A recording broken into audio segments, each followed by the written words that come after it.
Friends, welcome to my channel. तो आज हम लोग देखने वाले हैं, ये आप लोग के सीटेट का क्वेश्चन है, यानी सीटेट पेपर सेकेंड का ये है 2023 वाला, जुलाई वाला है।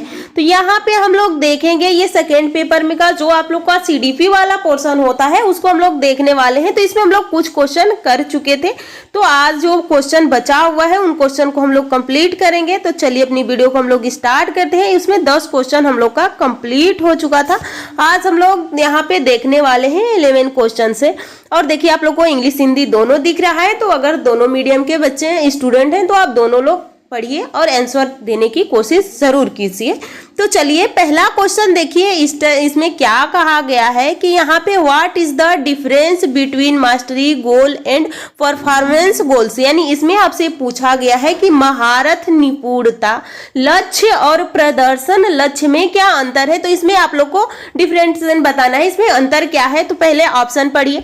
देखिए आपको चारों ऑप्शन पढ़ना चाहिए। अगर जिस क्वेश्चन में थोड़ा सा डाउट हो जाता है तो उसको चारों क्वेश्चन को पढ़िए और 2 से 3 बार पढ़िए, तो आप सही वाले पे पहुंच जाएंगे। लेकिन अगर आप जिस क्वेश्चन में बिल्कुल श्योर हैं कि इसका आंसर यही है और वो ऑप्शन आपका पहले में या ऑप्शन ए या बी में मिल जा रहा है, तो उतना ही आप ट्रिक करके पेपर में आगे बढ़ेंगे। ये ना कि आपको पता चल गया है कि एक बिल्कुल एक क्लियर है और फिर आप पढ़ रहे हैं तो वहां पे आप अपने टाइम वेस्ट कर रहे हैं। तो आपको उसमें टाइम बचाना बहुत जरूरी होता है। तो चलिए हम लोग पढ़ना स्टार्ट करते हैं। पहला क्या है, महारत लक्ष्य विफलता से बचने पर केंद्रित होता है, जबकि प्रदर्शन लक्ष्य दूसरों से अनुमोदन और मान्यता प्राप्त करने पर केंद्रित होता है। अगला है, महारत लक्ष्य अपने कौशल और कार्यों की समझ में सुधार करने पर केंद्रित होता है, जबकि प्रदर्शन लक्ष्य उच्च ग्रेड प्राप्त करने या बाहरी पुरस्कार प्राप्त करने पर केंद्रित होता है। महारत लक्ष्य यहाँ पे अनुमोदन प्राप्त करने पर केंद्रित होता है, जबकि प्रदर्शन लक्ष्य विफलता से बचने पर केंद्रित होता है। चौथा ऑप्शन देखिए क्या है। चौथा ऑप्शन आपसे कहा गया है कि महारत लक्ष्य में दूसरों के साथ प्रतिस्पर्धा करने के लिए एक निश्चित स्तर के प्रदर्शन को प्राप्त करने पर ध्यान केंद्रित किया जाता है, जबकि प्रदर्शन लक्ष्य में खुद के कौशल और कार्य की समझ में सुधार करने पर ध्यान केंद्रित किया जाता है। तो यहाँ पे आपका ऑप्शन 2 ही सही हो रहा है। तो महारत लक्ष्य अपने कौशल और कार्य की समझ में सुधार करने पर केंद्रित है, यानी जो हमारा लक्ष्य होगा हम अपने कौशल और कार्य की समझ में सुधार करेंगे। उसके बाद जबकि प्रदर्शन लक्ष्य क्या होता है, अगर हमें कोई चीज प्रदर्शन हो तो उसके लिए क्या आवश्यकता है, उच्च ग्रेड प्राप्त करने, वो बाहरी पुरस्कार प्राप्त करने में केंद्रित होता है। तो यहाँ पे आपका सही हो जाएगा ऑप्शन 2। अगला क्वेश्चन देखिए। अगला क्वेश्चन क्या है, भाई बहन के रिश्ते रिश्तों। तो अब इसमें क्या देखेंगे, सिबलिंग यानी रिलेशनशिप क्या होता है। तो माता पिता और साथियों के साथ संबंध से भिन्न होता है और बाल्यावस्था में सामाजिकरण में महत्वपूर्ण भूमिका निभाता है। बच्चे का प्राथमिक सामाजिकरण कहाँ से स्टार्ट हो जाता है, उसके घर से हो जाता है। अगर पूछ लिया जाए कि बच्चे की पहली टीचर कौन होती है, तो बच्चे की माँ होती है। यहाँ पे कहा गया है कि माता पिता और साथियों के साथ संबंधों का समान है और बाल्य अवस्था में सामाजिकरण में महत्वपूर्ण भूमिका निभाता है। केवल प्रारंभिक बाल्य अवस्था में ही, यहाँ पे केवल ही आप लोग को निगेटिव टैग मिल गए, तो ऐसे ही गलत हो गया।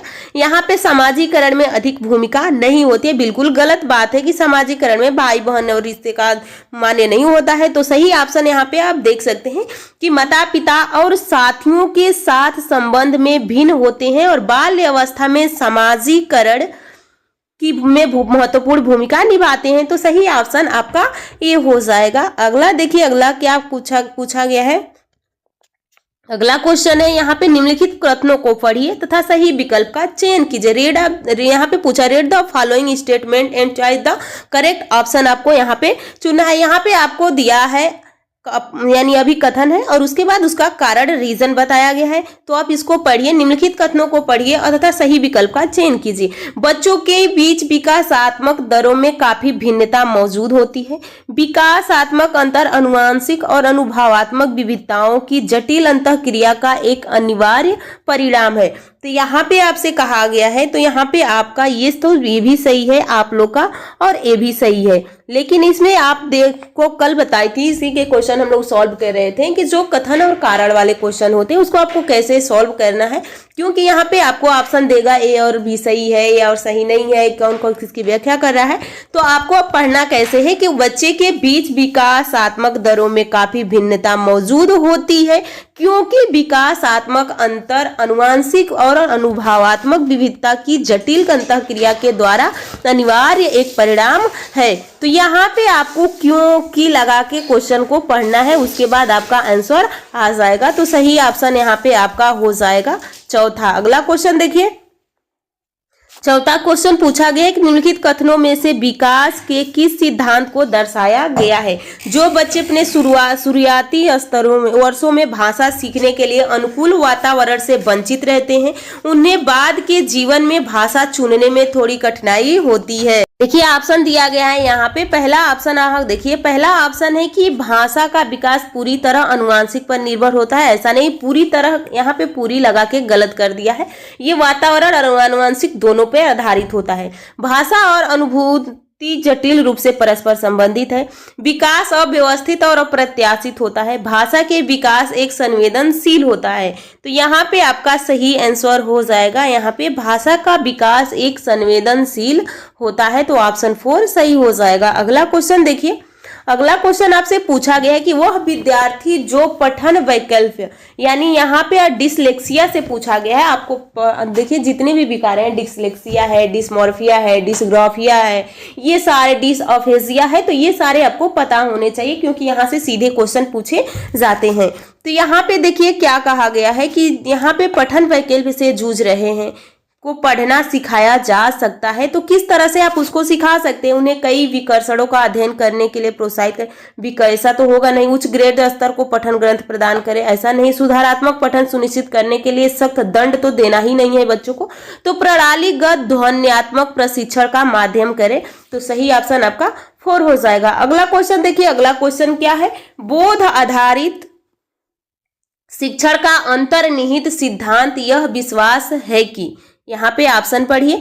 ऑप्शन दिया गया शिक्षार्थियों की क्षमता और आवश्यकताएं विविधता है जिन्हें मानक निर्देशों पर ध्यान केंद्रित किए बिना पूरा नहीं किया जा सकता। शिक्षार्थी निष्क्रिय प्राप्तकर्ता और शिक्षक पास सही ज्ञान होता है। बिल्कुल गलत है। छात्र निष्क्रिय नहीं होता है, सक्रिय होता है। ऐसा करने के लिए एक सुविधाजनक वातावरण प्रदान किए जाने पर शिक्षार्थी ज्ञान का निर्माण कर सकता है। उसके बाद शिक्षार्थी कम जानता है और शिक्षण में विद्यार्थी के लिए तथ्यों का प्रसरण शामिल है। तो यहाँ पे आपका सही आंसर हो जाएगा, यहाँ पे आपका ऑप्शन हो जाएगा 3। अगला क्वेश्चन देखिए, अगला क्वेश्चन क्या है? जटिल समस्याओं से जूझ रहे अमन के समस्या समाधान कौशल विकसित करने के लिए एक शिक्षक किस प्रकार मदद कर सकता है? तो यहाँ पे एक बच्चा है जिसका नाम क्या है? अमन है। वो किसी समस्या के समाधान करने के लिए उसके सामने बहुत सारी प्रॉब्लम आ जा रही है, तो एक शिक्षक यानी किस तरह से उसकी मदद कर सकता है? तो उसे मंथन करने और विचार उत्पन्न करने के लिए प्रोत्साहित करे। उसे कह करके वह समस्या सुलझाना छोड़ दे। तो ऐसा तो कहना नहीं। अब आपके पास कोई बच्चा आया, उसको कोई टॉपिक समझ में नहीं आ रहा है, तो आप ऐसे थोड़ी ना कह देंगे कि जाओ इस टॉपिक को ही छोड़ दो, नहीं समझ में आ रहा है। तो फिर उस प्रयोग करने और जोखिम लेने में हतोत्साहित, ऐसा तो हतोत्साहित थोड़ी ना करेंगे कि कोई बच्चा कोई टॉपिक पढ़ रहा है वो थोड़ा सा कठिन है तो उसको समझ में नहीं आ रहा है, तो आप समझाने की बजाय उसको हतोत्साहित कर देंगे कि तुम्हारे बस का नहीं है, तुम नहीं कर सकते हो।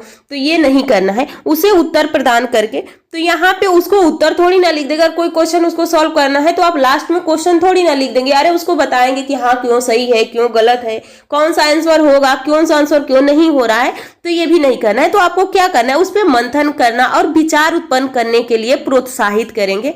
आगे देखिए अगला क्वेश्चन क्या है? माध्यमिक कक्षाओं में अधिगम के लिए एक अनुकूल कक्षा का वातावरण पर केंद्रित होता है।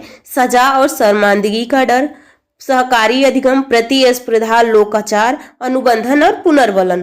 तो यहाँ पे सही क्या हो जाएगा? यहाँ पे आपका सही ऑप्शन हो जाएगा सहकारी अधिगम। अगला क्वेश्चन देखिए, अगला क्वेश्चन क्या है? लेव वाइगोस्की का मानना था कि विकास यानी लेव वाइगोस्की बिलीव दैट डेवलपमेंट क्या है? तो प्रकृति में असंतत है, अनुवांशिक प्रोग्रामिंग का खुलासा है, सीधे परिपक्वता के परिणाम से होता है और सीधे सामाजिक संपर्क के परिणाम से होता है। तो यहाँ पे आपका सही आंसर हो जाएगा, यहाँ पे ये आपका 4 हो जाएगा। अगला क्वेश्चन आप लोग को जीन पियाजे से है। तो देखिए अगर आप सीटेट पेपर क्वालिफाइड करना चाह रहे हैं तो आप लोग को सीडीपी को बहुत स्ट्रांग करना होगा। बाकी सब्जेक्ट को भी पढ़ना है, लेकिन सीडीपी पे थोड़ा सा मेहनत कर देंगे तो इसमें अच्छे नंबर आ जाते हैं। तो इसमें आप लोग जीन पियाजे हो गए, वाइगोस्की हो गए, उसके बाद यहाँ पे आप लोग पढ़ सकते हैं कैरोलस लिनियस हो गए। जितने भी वैज्ञानिकों की थ्योरी दी गई है उस थ्योरी को बहुत अच्छे से पढ़िए और उन थ्योरी से क्वेश्चन को सॉल्व कीजिए।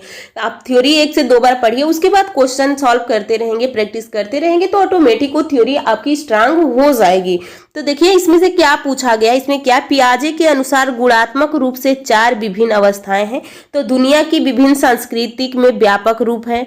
अगला है व्यापक रूप से भिन्न होती है। उदाहरण देकर समझाती है कि बच्चों का मन लघु वयस्क मन होता है, बच्चों में जेनेटिक कोड पर निर्भर होती है, बच्चों के विकास के सार्वभौमिक पैटर्नों का प्रतिनिधित्व करता है। तो यहाँ पे आपका सही आंसर हो जाएगा। आप यहाँ पे देख सकते हैं कि सही आंसर आपका होगा कि बच्चों के विकास के सार्वभौमिक पैटर्नों का प्रतिनिधित्व करती है। अगला क्वेश्चन देखिए, अगला क्वेश्चन क्या है। चलिए आज का क्वेश्चन हम लोग यहीं पे क्लास समाप्त करते हैं। नेक्स्ट में हम लोग के